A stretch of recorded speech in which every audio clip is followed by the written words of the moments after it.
Assalamualaikum warahmatullahi wabarakatuh. Pemirsa, saya punya janji sama saudara semua bicara tentang matematika hutang.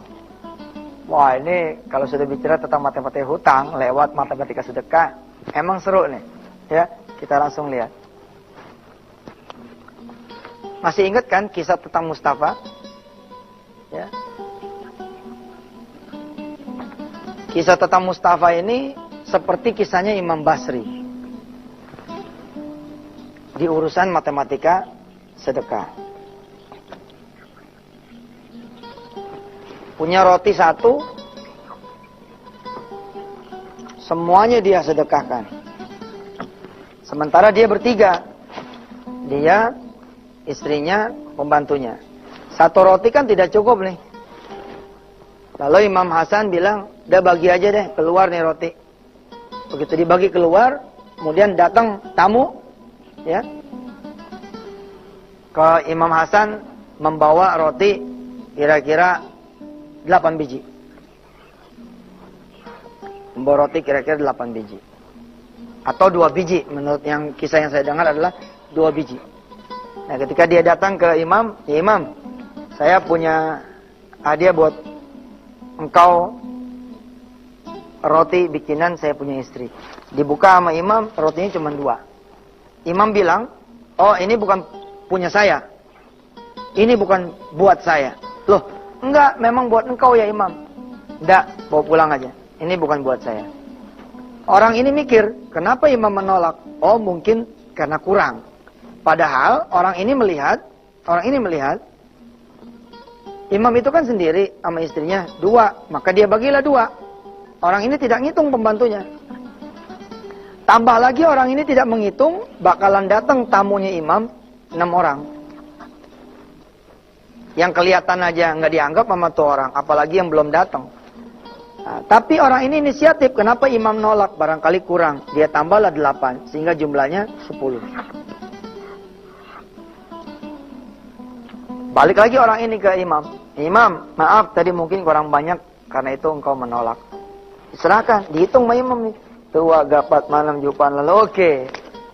Anda benar, yang ini baru rezeki saya. Terus ditanya, kenapa kok? Ya, karena saya tadi sedekah 1 roti. Begitu yakinnya Imam, sedekah 1 rotinya akan dibayar 10 kali lipat, yakni menjadi 10 roti, maka dia menganggap roti yang datang itu bukan bagian dia. Lalu datanglah 6 orang tamu. 6 orang tamu terjamu dengan sangat baik. 6 tamu, ditambah Imam 2, ditambah kemudian pembantunya 1, 9.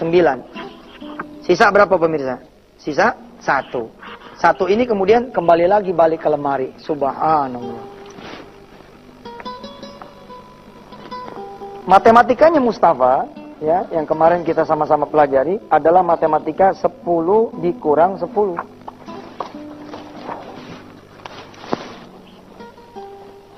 10 dikurang 10 bukan 0.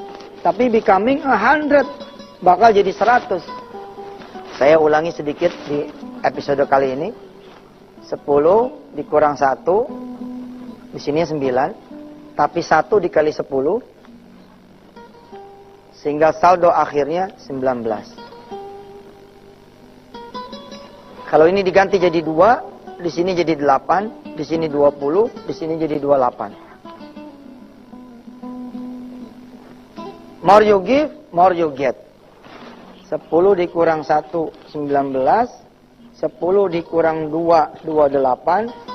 10 dikurang 9, 91. 10 dikurang 10 sama dengan 100.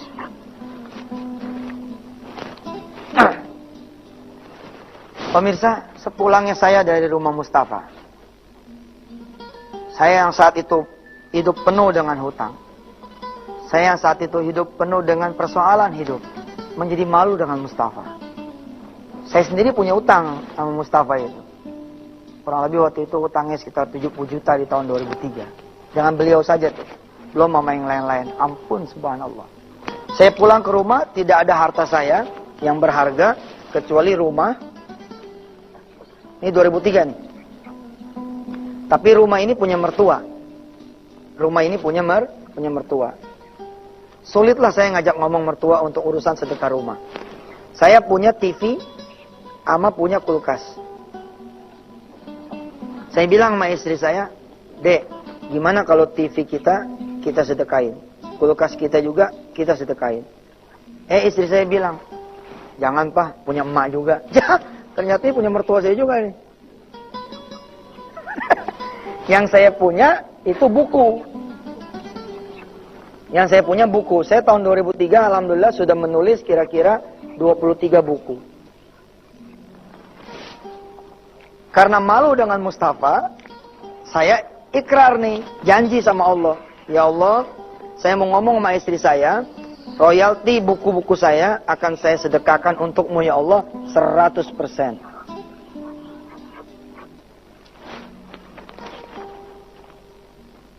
Begitu pulang, sholat maghrib, saya peluk istri saya.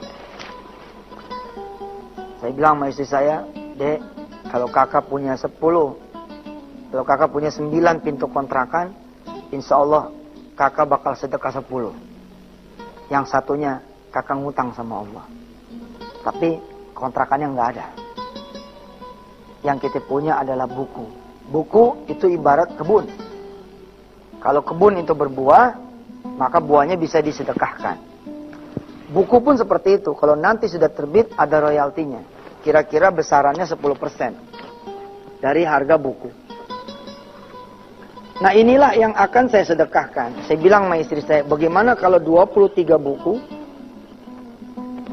dikali penjualannya berapa, dikali 10%, ini yang total buat sedekah. Istri saya bilang, seperti istrinya Mustafa. Alhamdulillah, istri Mustafa namanya Azizah.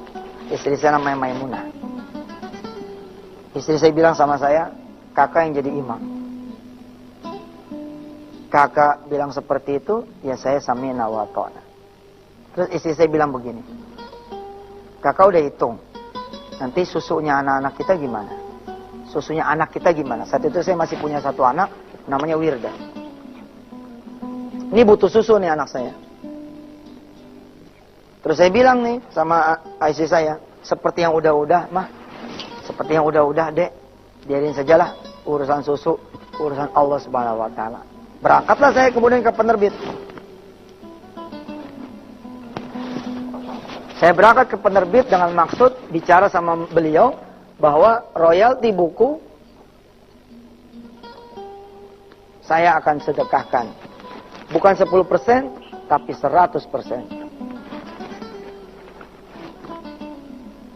Ini seperti saudara kerja, lalu saudara bilang sama Allah, kalau saya nanti gajiannya untuk Allah. Semua.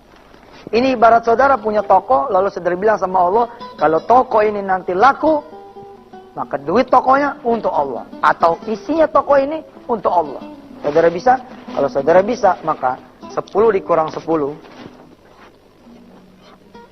Bukan 0, tapi 10 dikurang 10 sama dengan 100. Kalau Allah lagi berkenan dibayar dengan 700 kali lipat, maka 10 dikali 10 sama dengan 700. Seperti apa dan bagaimana, kita akan lanjutkan setelah yang berikut ini.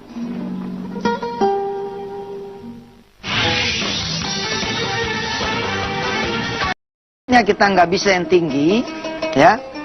Kita targetin yang rendahan dikit, sama kayak rumah, sama kayak mobil. Ente sebagai pemula, jangan langsung Mercy 300 dong. Ya kan, jangan langsung misalkan mobil yang paling baru, jangan. Mulai aja dulu mau odong-odong, yang kira-kira 20 juta gitu, carry-carry lama tahun 90-an. Sehingga saudara punya motor aja yang bekas tahun 90, itu bisa langsung ditukar sama mobil carry. Nah begitu juga dengan jodoh. Jodoh begitu nih, kita udah ketemu nih 3,4 juta, kaliin 10% kan? 34 juta kaliin 10%, 3,4 juta untuk menghasilkan jodoh yang kira-kira penghasilan bulanannya 2 juta. Nah, tinggal kita tanyakan sama si perempuannya, bagaimana Dek? Neng, bagaimana? 3,4 ada nggak? Ustadz, boleh dicicil nggak? Nah, sebelum masuk ke cicilan, saya ingin ngomong begini. Jangan dulu buru-buru mau nyicil, sebaiknya lihat dulu ke belakang. Kita punya apa? Umpama saudara punya kulkas, punya TV, oke? Terus punya emas. Ini dulu nih diuangin. Barangkali nilainya akan mendekati nilai 3,4 juta. Udah beres tuh. Kadang-kadang orang nggak punya itu kan nggak punya cash. Ketika ternyata ada barang, ya bisa juga ditukar sama barang. Oke, kalau cicil gimana Ustadz? Ya boleh aja. Ente mau nyicil berapa? Insya Allah saya ini pegawai toko Ustadz. Gajinya 1,8. Saya cicil 300 dia Ustadz sebulan. Nah, kan bisa dihitung tuh. 3,4 dibagi 300.000. Kira-kira 11,1 bulan. Nah insya Allah kalau dia rutin betul sedekah 300.000 setelah dihitung, setelah baca doa begitu, nggak nyampe 11 bulan 10 hari gitu, ini udah jodoh udah datang. Ustaz, kelamaan Ustaz. Ya kalau kelamaan ente tambahin sholat duha 8 rakaat ya. Jadi tadinya 11 bulan, insya Allah bisa jadi 6 bulan. Kelamaan Ustaz. Kalau kelamaan ente sholat tahajud ya. Sedekah juga, tahajud juga, duha juga. Jadi yang tadinya hitungannya 11 bulan, ente bisa jadi misalkan cuma 4 bulan. Ustadz, apa? Masih kelamaan juga. Kalau kelamaan juga, ente ngutang aja. Cari aja pinjaman sama orang. Boleh Ustadz? Ya, ya boleh lah. Kita mau mau nangkep ayam nih, kita nggak punya apa namanya? Nggak punya umpannya. Kita pinjem beras sama orang. Kita pinjem beras nih. Habis kita pinjam beras, kita aurin. Kemudian ayamnya datang, tangkap. Ayamnya jual, ulangin tuh berasnya. Ente pinjam dah. 3,4 juta nih. Kalau emang hitungannya seperti ini. Nah, ente sedekah langsung. Insya Allah, tetap insya Allah. Yang penting, ya jadi gantian. Yang bayarnya nyicil, ente ke yang utang ente ini. Ke Allah udah lunas. Ustadz boleh nggak? Nggak usah berdebat dulu deh. Kita Jumat masih banyak. Insya Allah ntar kita pelajari tiap Jumat satu demi satu. Sekarang turutin dulu dah apa kata aneh dah. 3,4 juta sikat dulu, kemudian kita ngutang 300. Ente kalau buat urusan dunia mau ngutang. Giliran urusan Allah mah aduh ya Rob. Kalau buat urusan dunia, ente mau tuh, ente jadiin kepala kaki jadi kepala mau. Giliran urusan Allah. Coba ayo jujur. Anak udah dioperasi nih, udah di ruang operasi, oke, di kamar tindakan. Lalu dokter keluar. Kata dokter begini, saudara, anak saudara harus dioperasi sekarang juga. Ya, assalamualaikum. Mudah-mudahan anak saudara sembuh. Dokter nggak nanya tuh ada duitnya apa enggak. Enggak. Dokter nggak mau tahu apakah nih orang ada duit apa enggak. Kita lalu langsung berpikir apa nih yang bisa kita gadein. Giliran datang tawaran, anak ente mau sembuh. Coba dah sedekah yang benar. Berapa sih biaya rumah sakitnya? Hah? Seberapa besar Anda biaya rumah sakit itu, seberapa besar itu pula Anda sedekah. Apa yang terjadi? Mikir kita. Mikir. Giliran sedekah, wah ya Allah, emang sih 100 orang. Tapi, Masya Allah, isi paketnya yang goceng-goceng. Gocengnya 100, 100.000. Giliran ngobatin anak bisa sampai puluhan juta. Yang begini kan nggak adil nanti sama Allah. Bismillah dong, hajar, jebret gitu. Begitu akad nikah, ngomong sama laki. Bang, waktu aneh belum dapat ente, 3,4 juta tuh. Belum dibayar. Gitu. Oh. Ya ini kan ikhtiar kita bos. Sedekah itu bukan satu-satunya. Sedekah adalah bukan satu-satunya. Masih ada yang lain. Ya, kita ke sini dah. Saudara sedikit banyak tahu deh ya sekarang matematika jodoh seperti apa. Ustadz, apakah hitungan itu pasti begitu? Sekali lagi saudara, ini kan membuka toh. Bila mana Anda sebagai orang tua kepengen mantunya itu soleha, ya toh? Pengen mantu ini orang yang bisa menjalankan toko Anda, rumah sakit Anda. Syukur-syukur bisa dapat penghafal Al-Quran. Iya. Nggak ada salahnya dong kita bawa yang lebih hebat daripada hitungan yang ini. Kalau emang saudara itu mampu. Dan Allah juga tahu hitungan maksimal kita, Allah tahu. Kalau ente maksimal nih misalkan katakanlah 200.000 di cash yang 3,4 juta, ya nggak apa-apa. Allah kan akan lihat prosesnya dong, ya kan? Tapi kalau kayak tadi tuh, ente ngobatin jantung di Singapura 140 juta. Giliran sedekah 1 juta aja pakai bilang ini kebanyakan nih. Ya. Nah jangan begitu deh. Jamaah wisata Atihan TV mah jangan begitu ya nggak? Sama Allah mah kita jangan pelit-pelit dah. Kita berdoa sama Allah ya. Mudah-mudahan Allah kasih kita keringanan untuk bersedekah supaya jangan cuma jodoh kita dapetin, tapi sehat, banyak umur, iman, ya, ibadah dan seterusnya. Bismillahirrahmanirrahim. Allahumma shalli ala sayyidina Muhammad wa ala ali sayyidina Muhammad. Ya Allah, di luar sana banyak sekali sahabat-sahabat kami yang belum punya jodoh. Rabb, dekatkan mereka kepadamu yang maha memiliki jodoh, memiliki banyak pasangan-pasangan untuk dihadiahkan kepada dia. Allah, bikin dia jadi jago bangun malamnya, jadi jago sholat duhanya, jadi jago sholat berjamaahnya, supaya engkau memilihkan jodoh yang terbaik buat dia. Ya Allah, mudah-mudahan jodoh yang datang, yang bisa membawa istrinya atau suaminya kepada engkau ya Allah, dan melahirkan lagi anak keturunan yang saleh-salehah. Mudah-mudahan sedekahnya dikeluarkan bukan cuma bisa membeli jodoh, tapi juga bisa membeli yang lain ya Allah, dari karunia-karuniamu, dari fadilah sedekah. Rabbana taqabbal minna innaka antas samiul alim wa tub alaina innaka antat tawwabur rahim. Da'wahum fi subhanakallahumma wa bihamdika tahiyatu biasa wa akhiru da'wahum alhamdulillahi rabbil alamin. Sallallahu alaihi wasallam. Terima kasih banyak, sampai ketemu lagi hari Senin. Wassalamualaikum warahmatullahi wabarakatuh. Pemirsa yang dirahmati Allah, masih bersama Yusuf Mansur di Wisata Atihan TV. Pengalaman menarik adalah ketika saya pertama kali membangun pesantren Darul Quran. Saat itu kemudian kepala pondok lapor ke saya lewat SMS. Ustaz, ya Allah Ustaz, hujan gede banget, lampunya juga pada mati. Terus menjadi masalah apa? Anak-anak Ustaz pada ketakutan. Saya sebagai pimpinan pondok saat itu, lalu saya datengin anak-anak. Saya bilang begini sama anak-anak.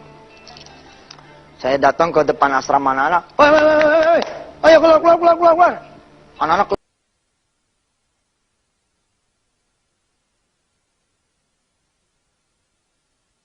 keluar. Ada apa, Ustaz? Ayo cepat, kita hujan-hujanan. Wah, anak-anak senang. Wah. Woi, hujan-hujanan maya tuh, hujan-hujanan malah.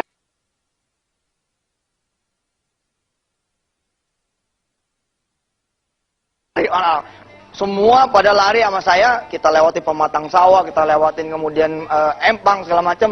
Terus kemudian dulu kita punya danau-danauan ya, empang. Terus saya bilang sama mereka semua, nih, hujan nih lagi ada. Bismillah, ada yang punya petir Allah dah. Mudah-mudahan kita nggak kena petir. Kita sama-sama terjun nih ke empangnya, oke? Setuju? 1, 2, 3, anak-anak nyebur tuh.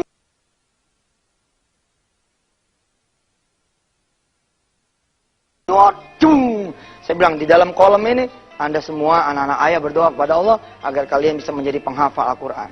Senang. Habis itu kemudian mereka bilang sama saya gini, Ustaz, kapan lagi nih hujan nih? Lu nanya sama Allah dong. Memang gua nanya sama Allah, kapan lagi hujan? Betul pemirsa, hujan itu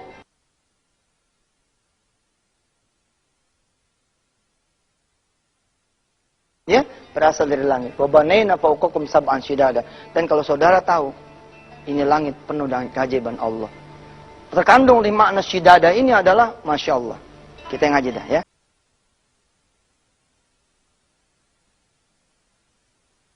Apa yang ditulis sama kitab tafsir Al-Mu'in ini punya penulis. Apa beliau bilang?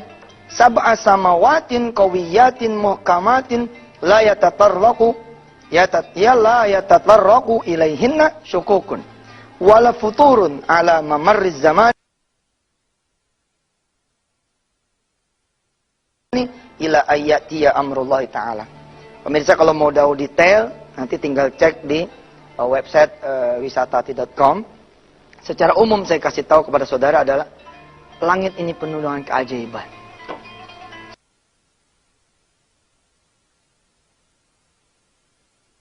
Saudara tahu langit tidak terbelah, tidak akan runtuh, tidak akan rubuh. Di surah Al-Mulk disebut bahwa langit itu didirikan oleh Allah tanpa tiang. Kita kalau ke satu gedung ya, terus kita ngelihat tidak ada tiang tengahnya, kita akan bilang begini, oh subhanallah, nggak ada tiang tengah ya, itu baru gedung.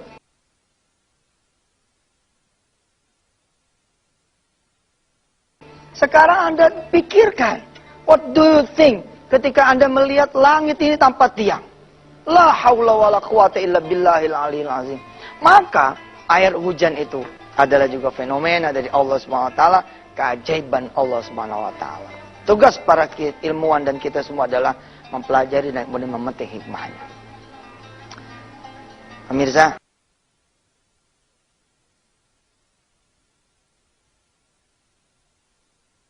di ujung kita punya pembahasan, kita ngaji dulu dari ayat pertama surah An-Naba ya sampai ayat yang ke-12 yang kita pelajari pada pagi hari ini.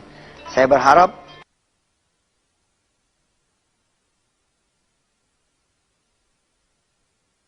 hafalan pemirsa pun sudah sampai ke ayat yang ke-12. Makan mau nambah, duit mau nambah. Kerjaan dan karir mau naik, umur juga bertambah, rumah pengen nambah juga, mobil pengen nambah juga. Tapi Al-Quranul Karim punya hafalan tidak mau nambah.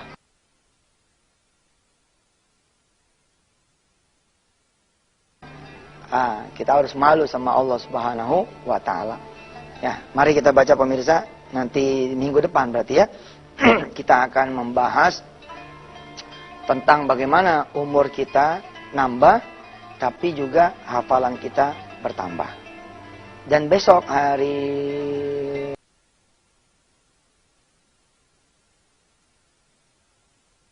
Rabu berarti ya, besok saya akan terusin sedikit saja kenangan saya ketika kemudian menjadi tukang potong ayam, lalu keliling nganterin ayam, di mana tangan saya ini menghitam.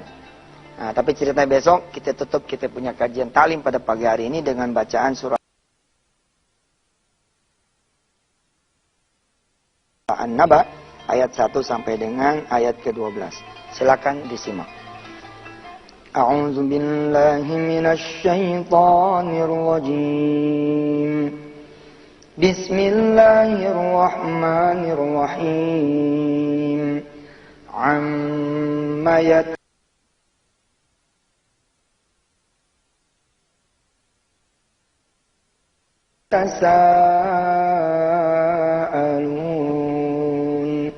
'anil naba'il 'azim alladzi hum fihi mukhtalifun.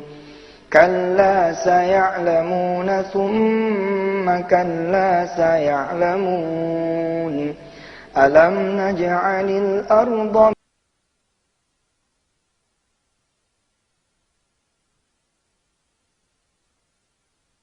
مهادا والجبال أوتادا وخلقناكم أزواجا وجعلنا نومكم سباتا وجعلنا الليل لباسا وجعلنا النهار معاشا وبنينا فوقكم سبعا شدادا صدق الله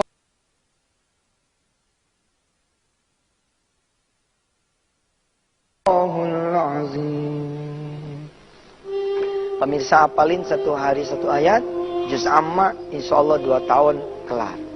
Ya, jangan sampai saudara-saudara semua dari umur 0 sampai sekarang Quran yang dihafal itu aja. Surahnya surah kul semua, kulhu, kuliah.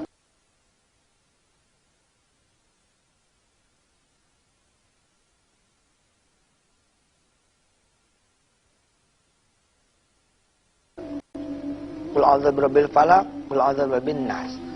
Paling mentok wal asri. Amaina atoina. Coba dah malu sama Allah. Allah udah titipin kita Quran 114 surah. Masa yang kita jaga cuman 45 surah, ya kan? Sampai ketemu nanti hari Rabu besok, tetap bersama Yusuf Mansur di Wisata Hati Antv. Jangan lupa tanggal 10, 12, 10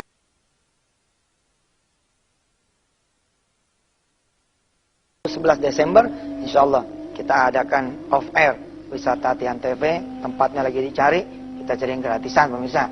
Mudah-mudahan Allah SWT ngizinin nih, dapat tempat yang gratis, ada makannya, ada minumnya, ya kan? Pulang ente bawa hadiah, maunya.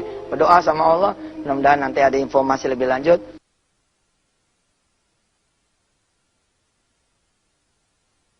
Wassalamualaikum warahmatullahi wabarakatuh.